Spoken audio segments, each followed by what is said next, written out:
video kali ini di sini saya ingin membahas tentang tahapan penelitian atau yang disebut dengan metode penelitian. Jadi, yang pertama ini kita harus tentukan bidang gerapan kita atau yang disebut dengan research field. Research field ini maksudnya di sini kita harus menentukan ketertarikan kita di bidang apa. Sebagai contohnya, di sini saya memutuskan bahwa ketertarikan saya adalah pada bidang software engineering. Kemudian yang kedua, tentukan topik atau tema penelitian kita atau yang disebut dengan research topic.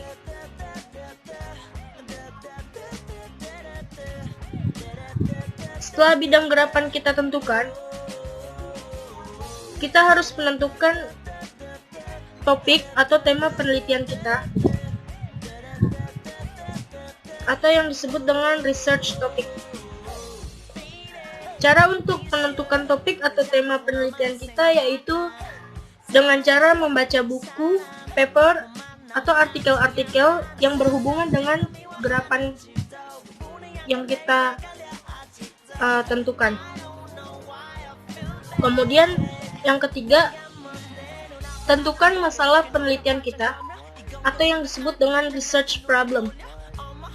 Setelah ketemu topik atau tema penelitian, kita harus berhasil menemukan masalah penelitian yang ingin kita angkat dari topik penelitian tersebut. Tahapan ini emang agak sulit dan memakan banyak waktu. Tapi kalau masalah penelitian sudah ketemu, jalan penelitian akan mulai terlihat. Bagaimana cara menentukan masalah penelitian? Caranya itu kita bisa dengan cara membaca paper dari jurnal ilmiah dan mulai dari paper yang sifatnya review baru, kemudian paper yang sifatnya technical. Paper di jurnal ada dua jenis. Jenis yang pertama yaitu review paper yang membahas review atau survei suatu topik penelitian. Kemudian jenis yang kedua itu technical paper yang membahas aspek teknis perbaikan metode atau algoritma atau yang disebut dengan method improvement beserta hasil eksperimen dan evaluasi yang telah dilakukan.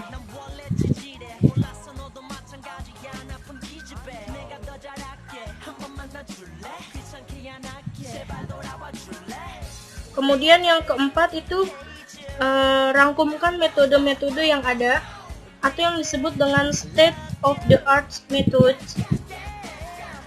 State of the art method ini tujuannya itu untuk memecahkan masalah yang sama dengan yang kita lakukan. Jadi pahami metode atau algoritma terkini yang digunakan untuk memecahkan masalah penelitian. Kemudian yang kelima itu kita tentukan metode yang kita usulkan atau yang disebut dengan proposed method.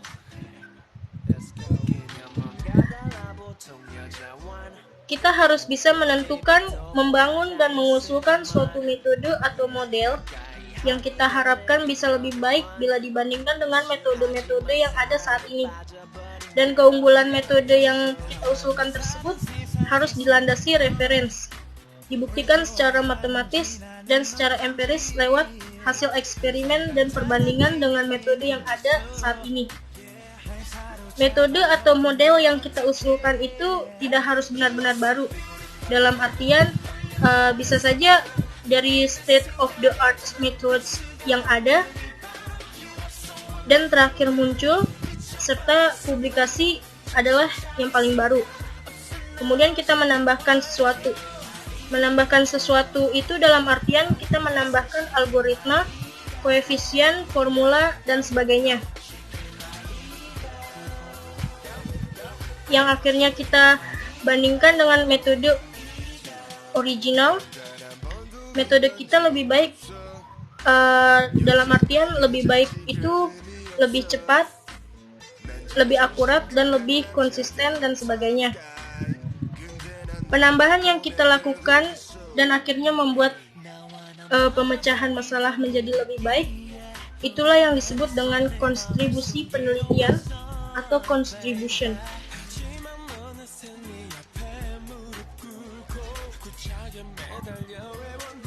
Misalnya di sini bidang gerapan saya adalah software engineering, di mana topik penelitian saya adalah tentang prediksi cacat software atau software defect or fault prediction. Dari hasil studi literatur, baik review paper maupun technical paper, masalah penelitian yang saya angkat ada dua, yaitu masalah noisy attributes dan class imbalance pada dataset, yang akhirnya menyebabkan akurasi dan konsistensi yang rendah pada prediksi cacat software. Kemudian di sini ada pendahuluan penelitian, di mana estimasi upaya pengembangan perangkat lunak atau SDEE adalah proses memprediksi upaya yang diperlukan untuk mengembangkan sistem perangkat lunak. Secara umum, SDEE dapat dianggap sebagai subdomain perangkat lunak estimasi upaya yang mencangkup prediksi. Yang mencangkup prediksi itu hanya perangkat lunak, upaya pengembangan, tetapi juga upaya pemeliharaan perangkat lunak.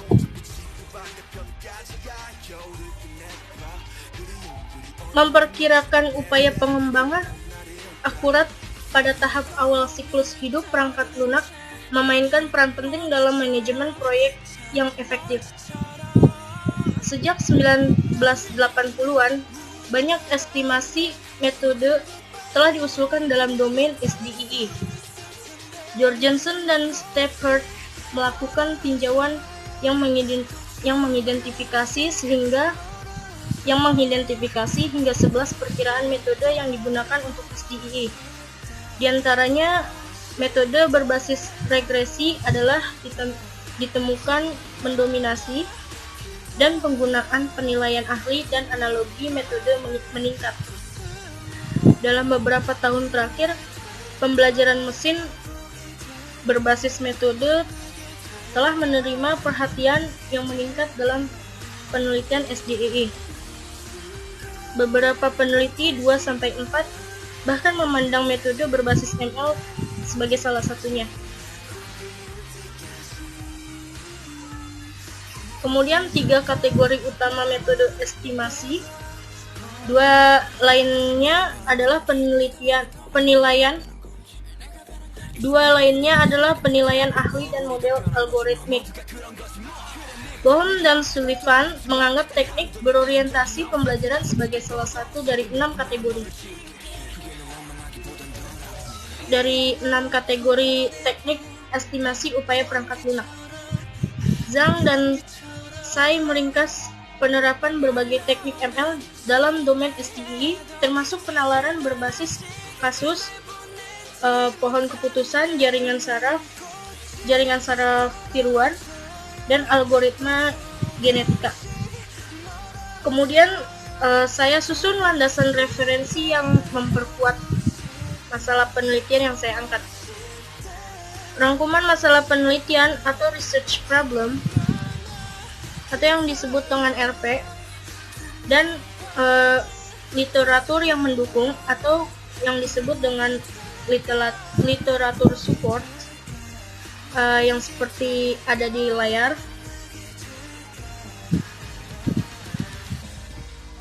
Terlihat bahwa masalah penelitian atau research problem yang saya angkat ada 2.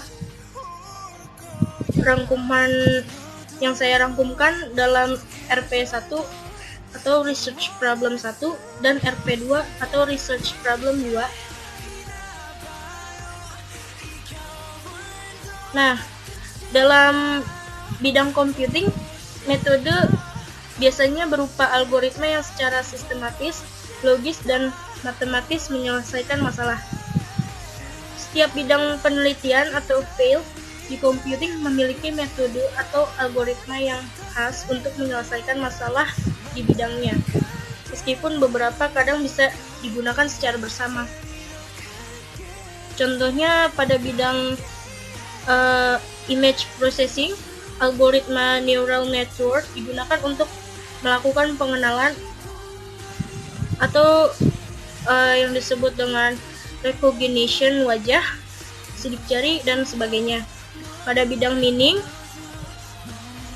algoritma neural network biasanya dipakai untuk proses estimasi dan juga prediksi rentang waktu.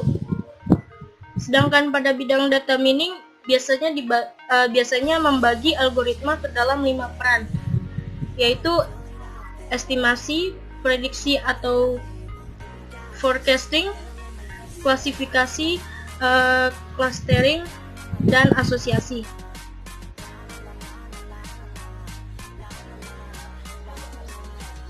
Setelah kita yakin dengan metode yang kita usulkan, tentu kita harus dilandasi secara kokoh oleh literatur terkini. Maka di sini kita susun yang namanya research question atau RQ dan research objective atau RO dari penelitian kita. Penelitian yang baik dan terencana harus tersusun sejak awal desain korelasi antara RP, RQ, RO. Di sini dari RP di tahap 3, saya membuat desain penelitian saya korelasi RP, RQ, RO seperti yang ada di layar. Untuk masalah noisy attributes, saya mencoba menjawab dengan mencari metode algoritma attribute weighting. Apa yang paling baik untuk prediksi cacat software? Nah, ini akan menjadi RQ1 saya. Setelah saya berhasil membandingkan secara empiris berbagai metode attribute weighting yang ada, maka saya akan mengambil satu algoritma atau metode yang terbaik atau terkini atau state of the art tersebut, dan kemudian mengusulkan improvement atau perbaikan dari algoritma tersebut. Sehingga untuk RQ2 saya desain menjadi bagaimana pengaruh metode attribute weighting yang saya usulkan atau perbaiki pada tingkat akurasi pada prediksi cacat software. Sedangkan RO-nya sendiri akan menyesuaikan dari RQ yang ada. Untuk RP2-nya juga secara umum mirip. Hanya bukan masalah akurasi yang saya selesaikan, tapi konsisten dan reliability atau kehandalan dari classifier. Jadi dapat disimpulkan bahwa desain penelitian saya terdiri dari 2 masalah penelitian, yaitu RP1 dan RP2, 4 pertanyaan penelitian, yaitu RQ1 sampai dengan RQ4, dan 4 tujuan penelitian, yaitu RO1 dan yaitu RO1 sampai dengan RO4. Desain penelitian ini akan menjaga konsistensi dan kesinkronan penelitian kita, sehingga kita tidak bingung ketika merangkumkan penelitian kita dalam bentuk skripsi, tesis, atau disertasi. Dimulai dari 2 masalah penelitian di RP1 sampai dengan RP2, ada 4 eksperimen yang dilakukan untuk menjawab RQ1 sampai dengan RQ4, dan ada kesimpulan yang akan ditarik dari hasil penelitian yang kita lakukan. Kemudian di sini ada referensi yang di sini ada referensi. Di sini saya mencantumkan referensi yang saya baca untuk metode penelitian yang saya lakukan. Di sini juga saya mencantumkan beberapa referensi-referensi lainnya yang saya baca. Selanjutnya di sini juga saya mencantumkan beberapa referensi-referensi dari jurnal-jurnal yang saya baca untuk metode penelitian saya. Di sini juga saya mencantumkan beberapa referensi juga.